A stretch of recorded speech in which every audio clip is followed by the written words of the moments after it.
Эсад Батталов больше 20 лет исследует исчезнувшие и исчезающие села Керченского полуострова.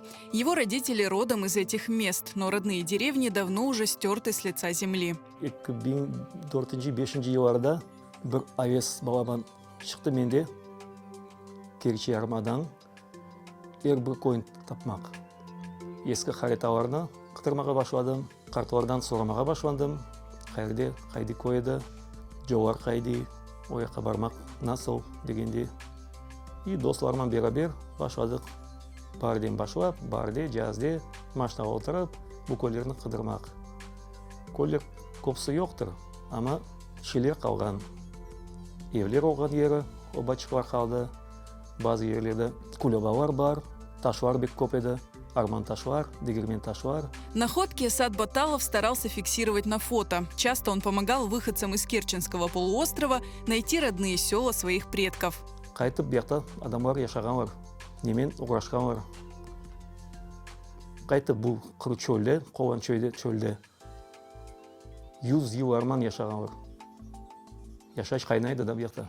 Со временем у Эсада Батталова родилась идея составить живую карту Керченского полуострова и нанести на нее исторические названия деревень, холмов, озер, а также создать родословное древо своей семьи.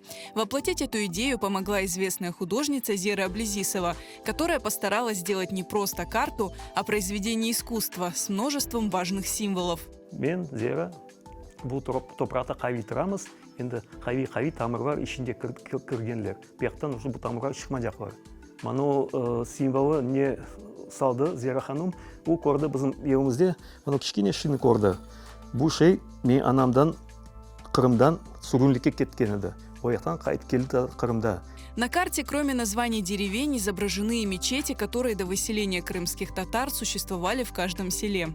Бұл харитада езденде көп көйлерін адылары бар, бек мирақлы көйлерін адылары бар. Маға бек мирақлы білмеймін. Мысал үшін солярын адылары бар дейвелде, чөл тарафарда. Название родов лучше айтқанда. Ондай көйлер көп бияқта. Кыпчак деген көйі, Арғын деген көйі, Башқырғыз деген көйі бар, Қонрат, Маңғыш, Мавлюш, Найман. Исследования керченских сел наталкивают Эсада Батталова на дальнейшее изучение истории. Қара деңіз манасы да қара сөзін бек терең, көп салынамай, қара дейлі, қап-қара деп. Евелде сойлары барды, қара қалпақлар, қара чайлар, қара ноғайлар, қара қыпчақлар. Қара дегенім менімде бұл бірінші, баш бірінші. Бияқта яшаған адамларға бұл деңіз қара еді, ең баш, ең біріншіден, ең қави деңіз еді. Шу үшін менімде қара деңіз ады салған оға. Емде азақ деңізі, азақ ішінде коренной оған зуб, ішінде оған. Менімде азақ деңіз бұл ішінде оған деңіз еді. Бұтын топырақлар бір адамların бір үкіметін еді. Азақ деңіз внутренний был. Карта Керченского полуострова украшает крымско-татарский уголок в доме Батталовых, где все обставлено в национальном стиле. Главная цель Исадбея, чтобы дети не забывали свои корни. Бала келді қарады, бабан тарафы бияқтан, анан тарафы бияқтан. Мана кой бияқта еді, мана оба бияқта еді. Белкім бақты келер, бара жақыр ояқа, бұршық қыдыра жақылыр.